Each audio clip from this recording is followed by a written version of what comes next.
രാവിലെ എനിക്ക് തന്നെ 6 കമന്റ് ഇട്ടില്ല. അതുകൊണ്ട് തന്നെ ഞാൻ തന്നെ തീരുമാനിച്ചു ഇങ്ങനെ ഒരു ചാലഞ്ച് എടുത്താലോ. അതുകൊണ്ട് ഞാൻ എടുത്ത ചാലഞ്ച് എന്താണെന്ന് അറിയാമോ? ഇന്ന് ഫുൾ റെഡ് കളർ. അപ്പോൾ നിങ്ങൾക്ക് മനസ്സിലായി റെഡ് കളർ ഫുഡ് ചാലഞ്ച് എന്ന്. റെഡ് കളർ കിട്ടാൻ വേണ്ടി ദോശമാവിൽ തക്കാളിക്ക് അരച്ച് ചേർത്തു. പിന്നെ കറിക്ക് റെഡ് കളർ വേണമല്ലോ എന്ന് പറഞ്ഞിട്ട് മുളക് പൊടി ഉപ്പും വെളിച്ചെണ്ണയും കൂടിയിട്ട് റെഡിയാക്കി എടുത്തു കേട്ടോ. അടുത്ത് പിന്നെ റെഡ് കളർ എന്താ ഉള്ളത് നോക്കി ഇരുന്നപ്പോഴാണ് മാതളം കായുക. പിന്നെ അതിനെ ഒന്ന് കഴിച്ചായിരുന്നു.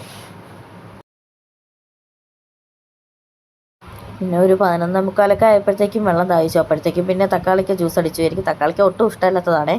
പിന്നെ ഉച്ചയ്ക്ക് ഊണിന് രസം ചുവന്ന കളറിലുണ്ടായിരുന്നു, അച്ചാർ ചുവന്ന കളറിലുണ്ടായിരുന്നു, മീൻ കറി ചുവന്ന കളറിലായിരുന്നു. പിന്നെ മീൻ ഫ്രൈ ചെയ്ത് ചുവന്ന കളറാവുന്ന രീതിക്ക് എടുത്തിട്ടുണ്ടായിരുന്നു. അങ്ങനെ ഉച്ചത്തേക്കുള്ള കാര്യം കഴിഞ്ഞ് കിട്ടി. പിന്നെ 3 മണിയൊക്കെ ആയപ്പോഴത്തേക്ക് ആപ്പിൾ ജ്യൂസ് കുടിച്ചായിരുന്നു കേട്ടോ. പിന്നെ ഒരു 5:15 ആയപ്പോൾ ജിലേബി ആയിരുന്നു. ജിലേബി റെഡ് കളർ കിട്ടില്ല, ഈ കളർ കിട്ടിയുള്ളൂ. പിന്നെ ഇത് വെച്ച് അഡ്ജസ്റ്റ്മെൻറ്റ് ചെയ്തായിരുന്നു. പിന്നെ ഒരു 7 മണിയൊക്കെ ആയപ്പോഴത്തേക്ക് നൂഡിൽസ് ഇപ്പി ആയിരുന്നു കേട്ടോ കിട്ടിയത്. അപ്പോഴത്തേക്ക് റെഡ് കളർ ആയതുകൊണ്ട് ഞാനത് കഴിച്ചായിരുന്നു. പിന്നെ ഇന്നത്തെ ഫുഡ് ഇത്രയേ ഉള്ളൂ. Bye bye.